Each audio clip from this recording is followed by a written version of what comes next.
அதிமுக பொதுச் செயலாளர் இபிஎஸ் அவர்கள் குற்றச்சாட்டை முன்வைத்திருக்கிறார்.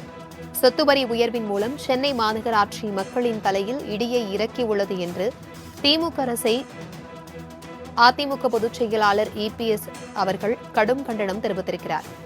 இதுகுறித்தாக கூடுதல் விவரங்களுடன் இணைக்கிறார் எமது செய்தியாளர் ராஜேஷ்.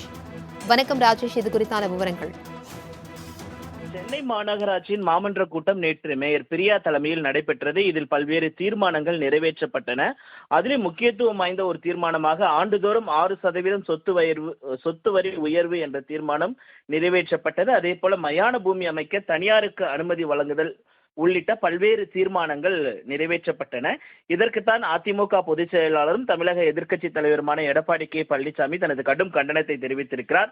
அவர் இது தொடர்பாக வெளியிட்டிருக்கக்கூடிய அந்த அறிக்கையில், தமிழகத்தில் கடந்த 40 மாதங்களாக நடைபெறும் திமுகவின் காட்டாட்சி தர்பார் ஆட்சியில் அப்பாவி மக்களை வாட்டி வதைப்பதையே குறிக்கோளாக கொண்டு செயல்படுவது கொடுமையின் உச்சம் என்று அவர் குறிப்பிட்டிருக்கிறார். சென்னை மாநகராட்சியில் நிறைவேற்றப்பட்ட ஒரு சில தீர்மானங்கள் சென்னை மக்களின் பாக்கெட்டுகளில் இருந்து நேரடியாக பணத்தை பிடுங்கும் வகையில் அமைந்துள்ளது மிகவும் கண்டனத்துக்குரியது என்று குறிப்பிட்டிருக்கிறார். மேலும் சென்னை மாநகராட்சியில் நிறைவேற்றப்பட்ட தீர்மானங்களில் கீழே குறிப்பிட்டுள்ள 2 தீர்மானங்கள் மக்களை நேரடியாக பாதிக்கும் என்று குறிப்பிட்டிருக்கிறார். அதில் ஒன்று, ஆண்டுதோறும் 6% சொத்து வரி உயர்த்தப்படுவதல், குடிநீர் மற்றும் கழிவுநீர் இணைப்பு கட்டணம் உயர்வு, குப்பை வரி உயர்வு மறைமுகமாக உள்ளடக்கியது என்று குறிப்பிட்டிருக்கிறார். அதே போல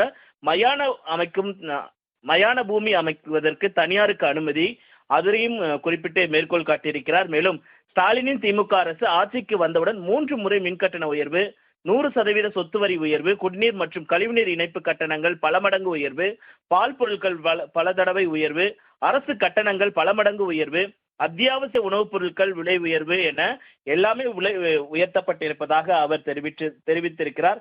ஆண்டுதோறும் 6% சொத்து வரி உயர்வை, மயான பூமி தனியார் மயமாக்குதல் தீர்மானத்தை உடனடியாக திரும்ப பெற வேண்டும்.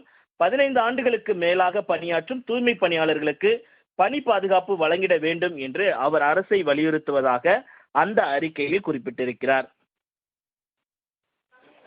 தகவல்களுக்கு நன்றி ராஜேஷ்.